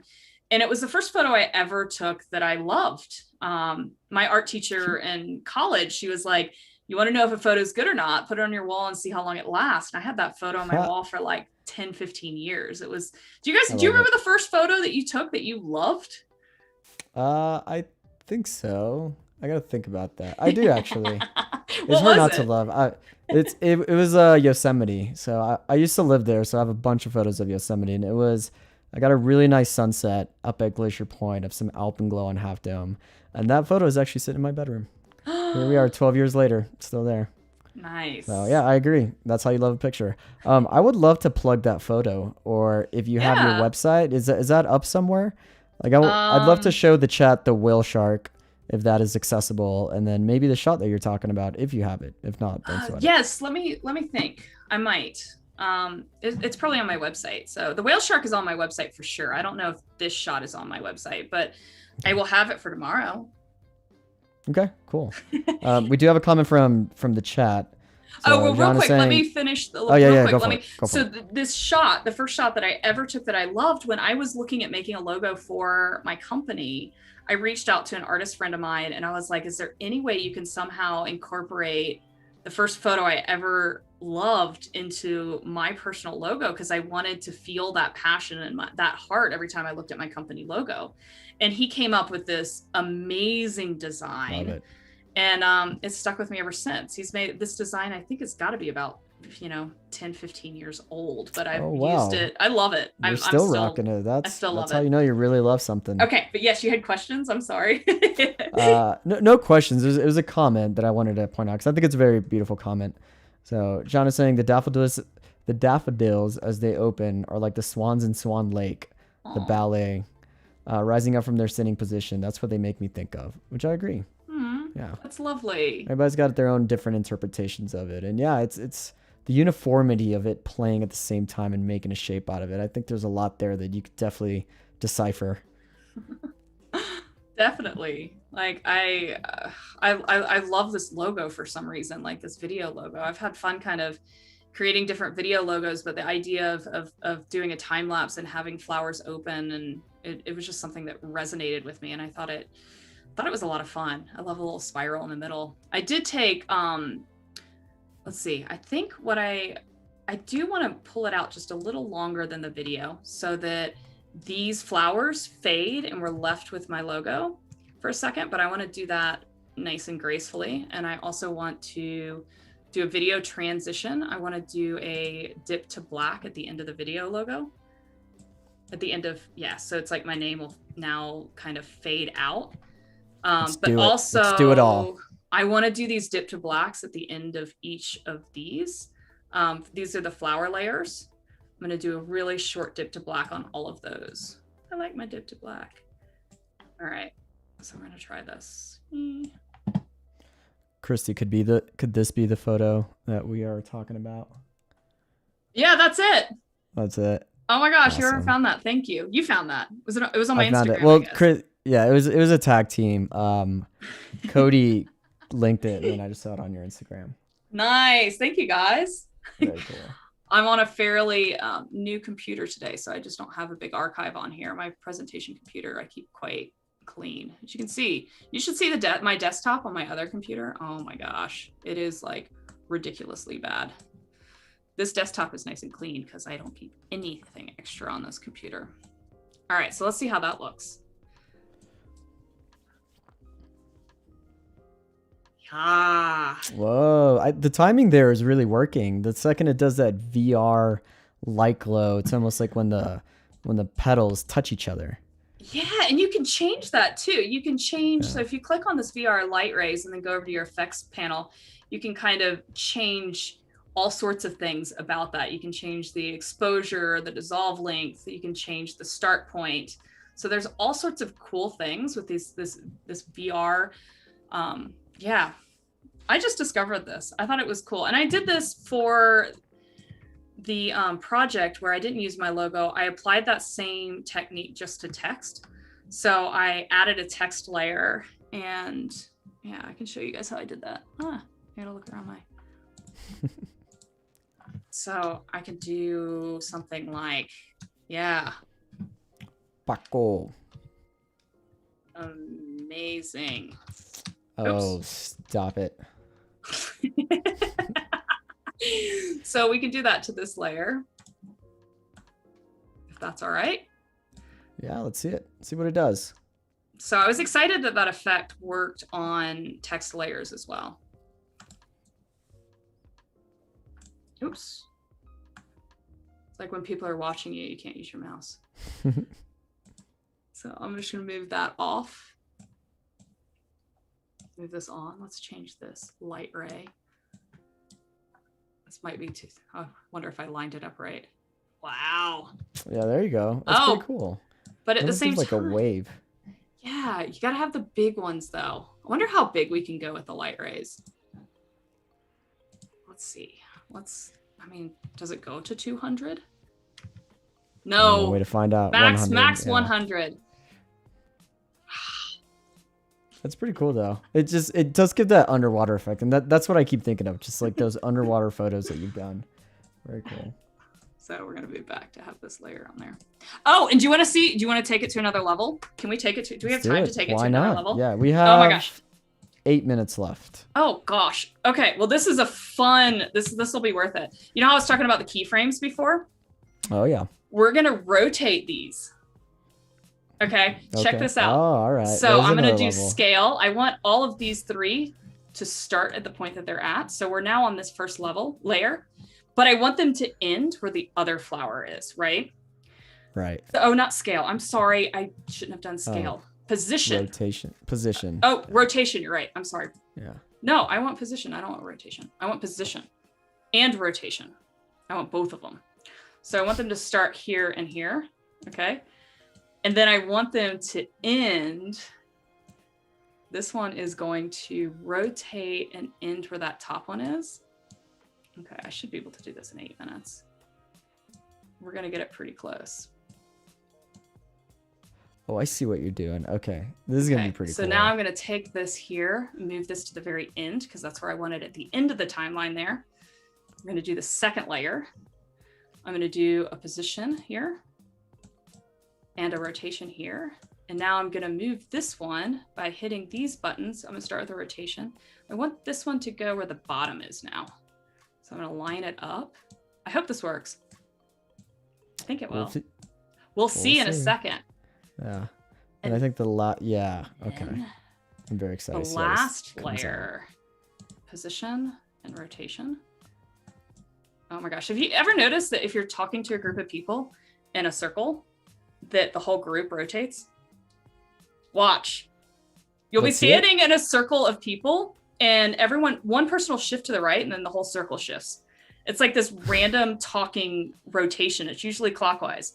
But next time you're with a group of friends and you're all talking for like 20, 30 minutes, you'll notice that everyone rotates together. It's the weirdest thing. It's always to the right, huh? Yeah. I don't know. Well, sometimes it's to the left. I don't know what causes that, but it's this magical, mysterious standing in a circle rotation. All right. It's kind of like when you're sitting down, you always end up playing with grass at some point. It just always happens. All right. What do you think? Is it going to work? Drum roll. Let's see it. Yeah. Drum roll. Brrr. Whoa. I almost prefer that version. You do? You like the rotation? Cool. Yeah, I do like the rotation. It's super cool. It works really well. Awesome. Uriel goes, it's left in the southern hemisphere. Yes. Oh my goodness. You can even zoom in and zoom out if you want to play with that scale as well. Oh, that would be cool if it's like zooming in as it's doing that too. I could play with this forever. I'm sorry. I'm probably being annoying yeah, apparently now. So you became a logo designer too within the last time we met. Look at you. Jack of all trades. I've been having fun with this. Oh, what did I move that to? 190 or something? 190. All right, let's move them all to 190 for scale. So doing a keyframe for scale now. That goes from 150 to, well, I'm just gonna type this in here because I'm not gonna get it perfect otherwise. And then I'm gonna move this scale to the end. So now it's gonna grow too. Ooh. This is we do have some feedback from the chat though, which I don't know if it's the screen or it could be the logo, but let me know when you're ready to hear it. Oh no, okay. Now see it grows too. One thing I noticed on your logo, Kristi, is the word photography gets a bit lost in the flowers. Said, will Premiere let you put a 0.5 or 0.25 stroke on the words? Okay. Yeah, I see it there. Maybe it is getting lost in the I think it gets lost in the playback, but look, I could probably. Oh my gosh, you know what? Or is that because we have it at half resolution? Maybe like does it go away when we stop the playback? Export this and then show you what it looks like when it's like all purely and it's. Wow, that was really fast. You must have a beast of a machine. I do have a beast of a machine. Okay, let's see if this plays better. Wait, let me stop it and start it over. Okay. Because now we got Julia Masaska in the house. What's up, Julia? She's gonna be coming up pretty shortly here. So now hey, there it is. So I think it was maybe the playback in Premiere. Maybe because we have it at half resolution, just gets a little blurry. Yeah, but good eye, Steve. Good eye, you can stroke also you can stroke that layer, or you can drop a shadow to give it that little extra separation. Right. Yeah. Very cool. All right. Well, we have 3 more minutes left. Do we want to do one last thing within these 3 minutes? I'd like to answer some questions if we have any questions. Unless there's anything else. Well, it'll be a little bit. We're in the future in the live stream, and they're a little bit behind. So if any of you have any questions, now's your chance. We have about 3 minutes left. So if we get any questions in, let me know, and then I'll relay it to Kristi. But I do see some comments coming in. Said Elena saying this was so fun. Kristi's energy and excitement is contagious. Can't wait to try out time-lapse for the first time. Oh, it's such a wholesome comment. I love it. Yeah, why don't we plug your website these last couple minutes and where people can find you? Yeah, that would be great. So my Instagram is Kristi Odom. Instagram.com, Kristi Odom. You can see that's the one I showed you that we talked about how so this is my Instagram. I would love for you guys to follow me. I do a lot of the behind the scenes. Give Kristi a follow. Yeah. Kristi Odom at Kristi Odom. Yeah, pretty easy, right? And then my website is, you just type in KristiOdom.com and it goes to this website. It's actually Kristi Odom Fine Art, but it'll bounce there if you just type Kristi Odom. And you can see my photos and my videos and all sorts of things. Okay, go up. I love these 2 photos. One is this bear cub where he's kind of looking like, yo, really? Are you snapping a photo? I love that side look. And then there's that whale photo, that whale shark photo I was talking about. This is one of my favorites. Yeah, that's sure. I love that photo. Really cool. Yeah, and if you guys are interested in joining the mailing list, join the mailing list. I do workshops and all sorts of things. You can see all of the upcoming classes and things like that, especially like under education and speaking. You can see, there's the Adobe. That's what I'm doing right now. Very cool. But you are getting quite a bit of love in the chat. Thanks so much. Can't wait for tomorrow. I love this stream. It inspired me. Kristi is great. Looking forward to trying some of these techniques. This has been a fantastic stream. Oh, we have a question. Elaine snuck in a question last minute. What is the easiest thing to photograph for the first time lapse? Great question. Oh, the flowers opening I found was like really, really fun and easy, but the flowers almost had a bigger learning curve for me than the mushrooms because I wasn't used to how much flowers did dance. So that was fun. And if you could find a way to buy fresh flowers and then like cut the stems, put them in warm water with some sugar and some flower food, but also like make sure you get the right types of flowers like anemones, or, you know, talk to flower farmers about what opens quickly. So that's a good place to start, because flowers, if you get the right flowers, sometimes they open in like, you know, 3 to 4 hours, which is, it's really, really nice to have that short period of time. So I think that's a great place to start. I had one of the students I was teaching did something that was unbelievably brilliant.